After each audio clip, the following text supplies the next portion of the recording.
Wow. Oh, I just have to take it in just for a moment, please. Love it. Okay. Thank you for indulging. Thank you for indulging. Before I launch into my talk, there's something that I feel I need to clarify with all of you here, because there's been a lot of confusion about myself and William and Gail and Cheryl, who became licensed ministers of religious science a year ago. Unfortunately, 3 months ago, Centers for Spiritual Living, the organization that we're currently connected with, they came down with a rule that was voted into their bylaws that said that anybody who has not gone through the CSL ministerial program cannot be called a minister at a CSL center. So with heavy hearts, we all relinquished our ministerial titles, and now we're just Dale and just William and just Cheryl and just Gail, but we know we're more than that, of course. So we're just knowing that there is something very wonderful unfolding perfectly through divine right action and order, and that we will be ministers again at this center. So I'm just knowing that for all of us, Thank you. Oh, is this not working? Not working? I need to use this one. Okay. And I got all this going on. Okay. Anyways, in defense of CSL, they did offer us a way that we could become ministers of CSL and be reverends here. I thought about it, and I can only speak for myself. I can't speak for my cohorts. But, for me, it was very expensive to do that and time-consuming. And to be perfectly honest with you, we were trained by the best, Dr. James Mellon, right? And, yeah, and I know who I am. I am a minister of science of mind. I am going to just claim it. I am going to claim it right here and right now. And no, I am not a CSL minister, and it doesn't matter, does it? No. It doesn't matter, because I have such a burning passion for this teaching. And I've had a burning passion for it ever since I began coming to this center. And I know for myself, whether there's an REV in front of my name or not, it has no impact on this passion that I have for truth and for living the science of mind and just seeing the expansive nature of life when we know truth. So that's what I have to say. And it's just so good to be in that knowing, I will tell you. So as you know already, our theme for this month is passion. And my talk title is Passion in Action. Passion in action and what that means to us. And I want to start with a story about a time in my life where I felt passion and I smited it. And it happened when I was 20 years old. And you may find this hard to believe, but when I was 20, I was what they call a hot mess. Yeah, I was. I claim it. I know it. I was really, really confused about my life. I was confused about myself. I didn't know where I was going in life, and I was in therapy, and I loved it. It was the healing modality for me for a while in my life, because I had a lot going on that needed sorting out in my mind. And my therapist was putting on a workshop for her clients that was geared towards finding your thing to do in life, like a vocation, like a job, something. And so I decided to take her up on that because I wanted some direction. And so she was putting us in this meditative state and dropped us deeply in so that we could kind of go into our heart and figure out what it is that is meaningful to us to do in this world. And I was very surprised what came up for me, because what came up for me was spiritual healing. And at that point in my life, I was not in a spiritual community at all, and I wasn't studying spirituality. And I'm going to be really honest, I was really mad at God at that time in my life, because my grandma had gotten really sick and died, and I wasn't on speaking terms with God, so to speak. We were broken up. Anyways,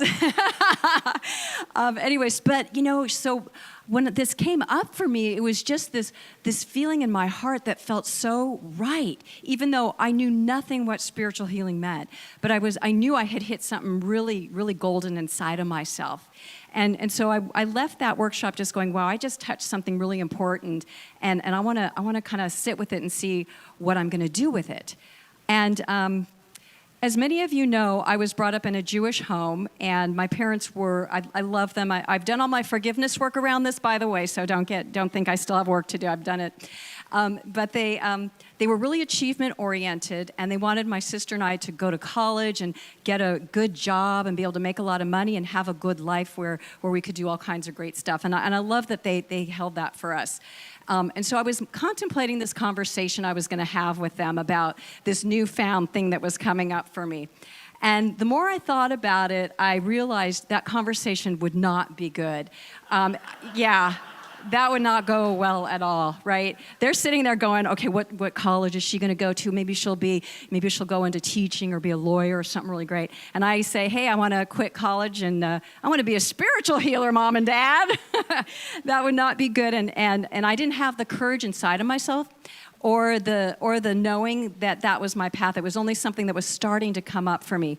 So I put that passion on the shelf and just carried on with my life. And I got a college degree and did some straight jobs and had some life under me. Flash forward 20 years, I wind up here in the desert after wanting to start my life fresh after just a life that was complete elsewhere. And so I decided to take a Science of Mind class. After coming to the church for a few years, I realized it's time for me to learn more about this philosophy. And so I was sitting in the back of my first Science of Mind class and really taking it in. I was really excited. It was like all this new stuff that was resonating with me. And then the teacher started talking about practitioners. And I was having quite the mystical moment at that time, and I was so grateful I was in the back of the class, because I don't know if I was having a conversation with myself or not. And so that still small voice that we talk about was not so still at that moment for me, and it just came up and said, you're going to be a practitioner. And I thought, I don't even really get what they do. I mean, I'm hearing what he's saying, but I've never seen a practitioner, don't know what they do. But that still small voice said, you're just going forward and just do it. Figure out how to do this. This is yours to do. And I always pay attention to that still small voice because it's never steered me wrong. So I just blindly said yes and started doing the work. But what was interesting, when I was driving home from that experience, I realized this is what had happened, started to happen 20 years ago when I was in that workshop. That's what spiritual healing was saying to me, and this was the way it was going to go.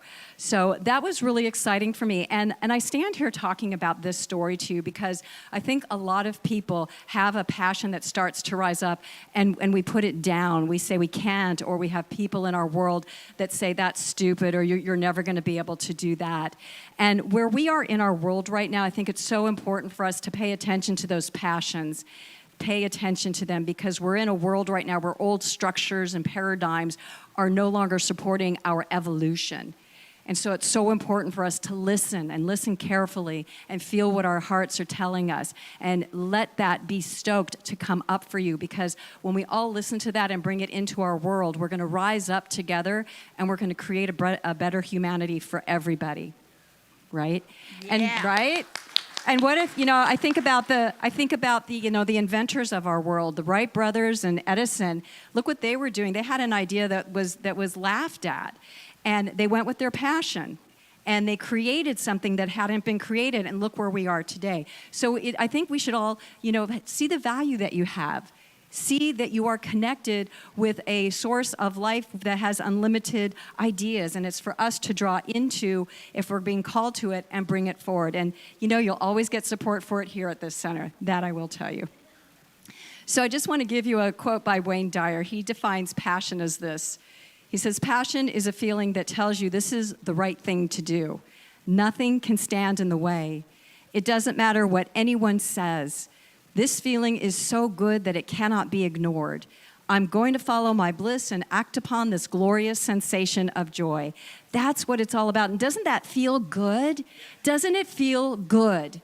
Why do we deny ourselves feeling good? I don't know. We got to stop it.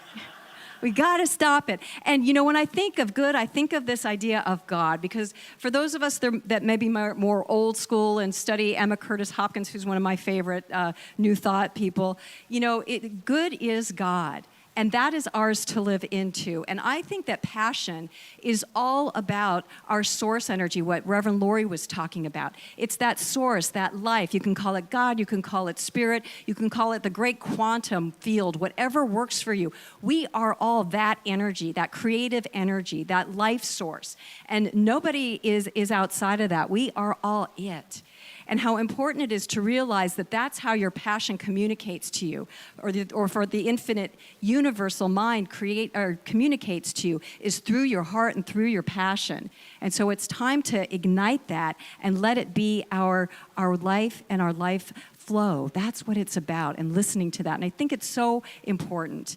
And you know, the thing about passion too, it doesn't have to be a fully formed thing. It starts as a feeling. And so right now I want to walk into this whole idea, since we're talking about passion and its expression, this whole idea about purpose. And I might upset some of you with what I'm about to say about purpose.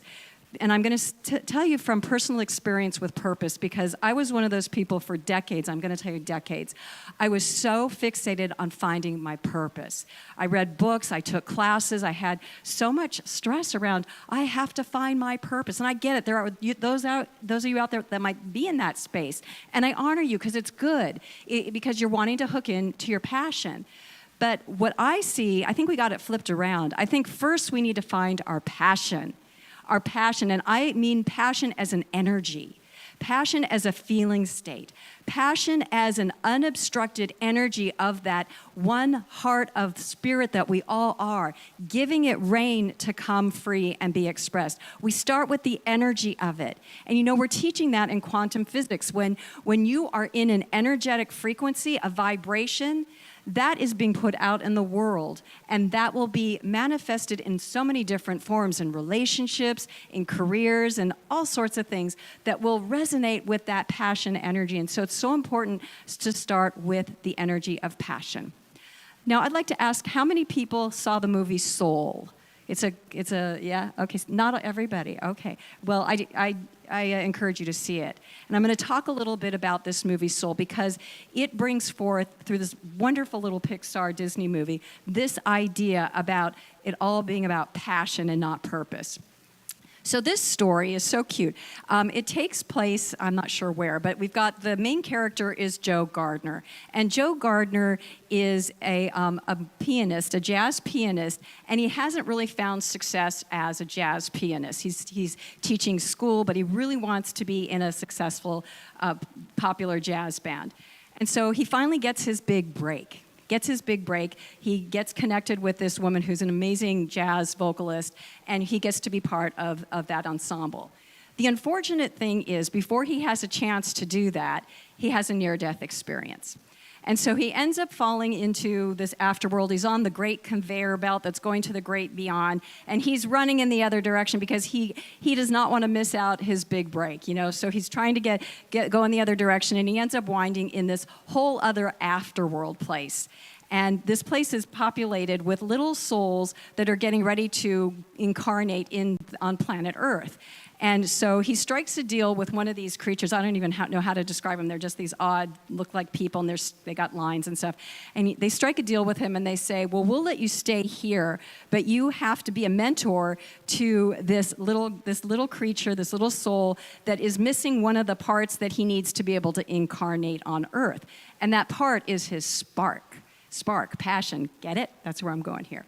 Okay, so he's missing this piece. And they say, Joe, we've tried everything. If you can get that spark, if you can find that spark of life, then, I don't remember, I think then he might have to go in the great beyond, but I forgot what he got as a reward.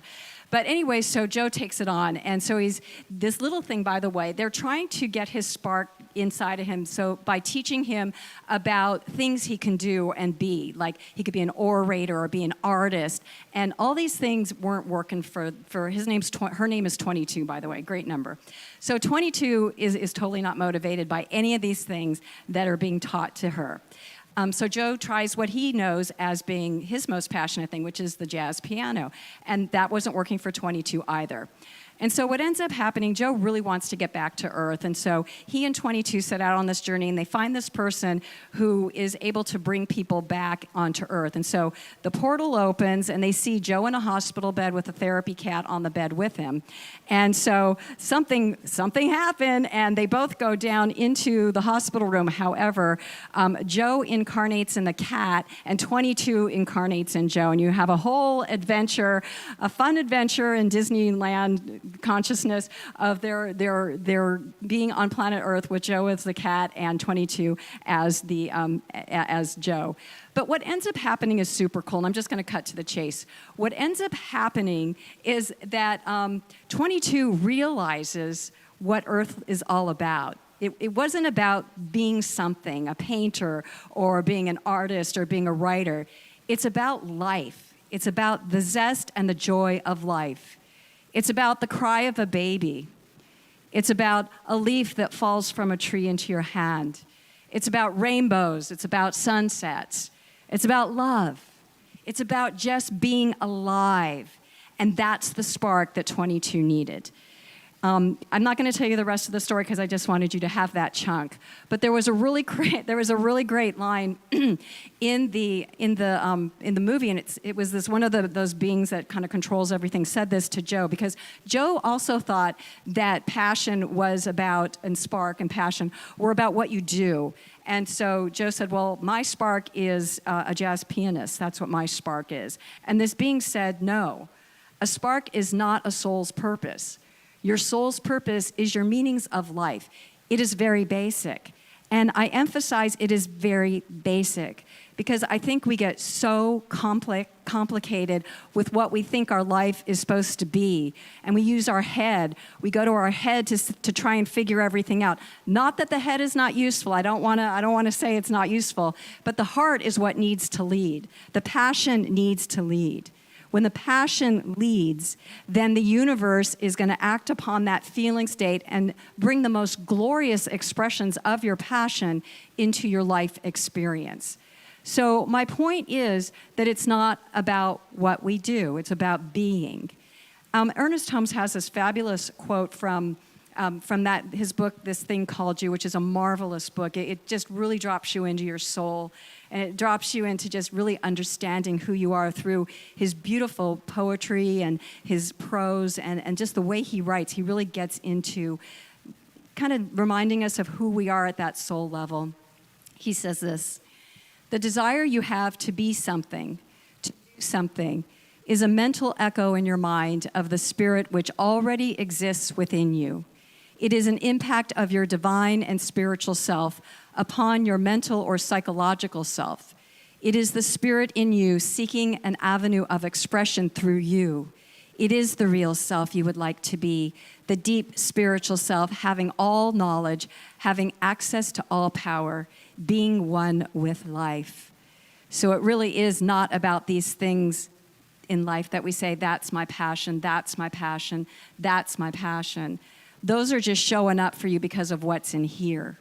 That's what that is. That's what it's all about. It's our passionate energy.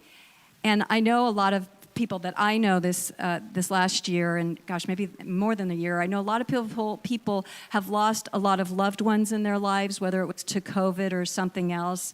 I know a lot of people have lost careers that were really meaningful over the last year. And there's just been a really lot of loss.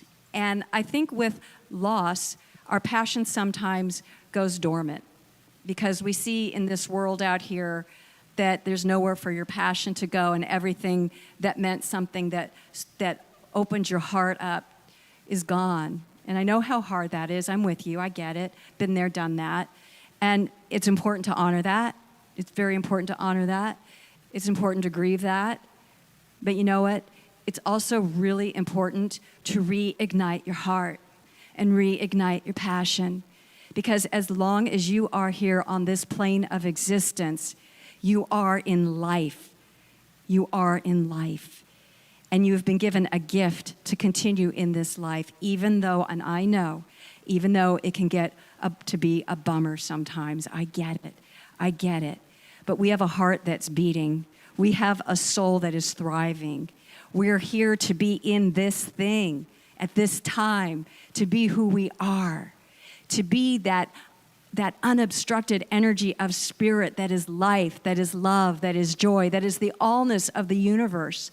We are here to let it out, to be unleashed, to be free, and to tell the mind to be quiet when it gets in the way of that. That is really what we're here to do. And so what I'm here to teach you about that place that we can get into where the passion is either dormant or just really quiet. We have to just recognize that we are that passion. For those, and I have to just say this, shout out, our practitioners, our intern practitioners are on to their step 3 of their testing. They have done fabulous. I just had to say this at this time, sorry. Speaking of passion, they're going to be great. They are great. I'll just say it that way. Anyway, so they've learned all about the type of prayer that we do here in Science of Mind, which is the 5-step prayer. And step 1, and I love this, step 1 is recognition. And I always think we just overlook recognition and how important it is. You know, okay, there's recognition, this. Recognition sets the whole universe open for us to create through us. If we didn't recognize, we couldn't do the rest of that prayer because we're not opening up to what is true. We recognize that there is one power, one presence, one source of life that is everywhere present, one creative energy, one force, everywhere it is all of us, all are God. And so my point here is about passion and recognition is when we aren't recognizing our passion because the outside world doesn't show it to us, that's when we say, even though I don't see it, even though this stuff has fallen out of my life, the forms of passion are not there, even though that's temporarily showing up, I know that passion is alive and well inside of me. Even though I cannot feel it, it is there. It is there. When we recognize it, we're giving life to it. We're saying, come on, show up. Just by recognizing. That is the action of passion, recognizing it exists. God is calling somebody. Remember? Perfect timing. You know, I was getting this with this whole Disney theme I was doing with Soul. I was thinking about that Peter Pan, the story of Peter Pan. How when Tinkerbell is like dead, and they clap and they clap and clap, and then she comes to life. And I was thinking that's what we need to do with our passion. Should it hide from us? Is to clap and see it and raise it up, right? Think of that. There's your mental picture for you. If you're feeling where's my passion? Think of Tinkerbell. Come on, little passion. Come on. I know you're there. And she will rise up again. It is for ours to do. And I know a lot of people get all caught up with, well, how do I put my passion in action? And I'm not here to tell you the details of that. I am saying recognize it. Just recognize it, and it will rise up, and the universe will take care of the rest. And that's so very important about recognition. And we can do it through gratitude. I know I speak of gratitude all the time. Just being grateful that you woke up. Be grateful that you live in a place where there's not war. Be grateful that you got a house that you're living in, whatever. Gratitude stokes the heart too. Anything that stokes our heart is good. It's really, really good. And even in the midst of pain and sorrow, there's something you do to stoke this fire. Because once you stoke it, that fire is just going to grow and grow and grow, and you're going to see your life change. And so my question to you is, how can you just be in that energy of passion without any form, without any role that you think you need to play, without having a mental construct around it? How can you find that energy of passion inside of you? Do you need to go for a walk in nature? Do you need to take a nice vacation somewhere? Something that feeds the soul, because you know what? This is about feeding the soul. It is. We don't feed our souls enough, do we? We don't. And so this is what it's all about, and it doesn't take a lot. It really doesn't take a lot. It just takes recognizing that you are a powerful being with a soul that is pure energy. Like Reverend Laurie said, this is an infinite universe with infinite possibilities. Principle is unbound by precedent. Just because something happened before does not mean it has to repeat itself unless you think it does. If you don't, it won't. We've got to really take control of our thinking and put it in its proper place. The balance between the mind and the heart is something to pay attention to, because the mind, like I started out, the mind can talk us out of the passion of the heart, and we want to stop doing that because the heart is really smart.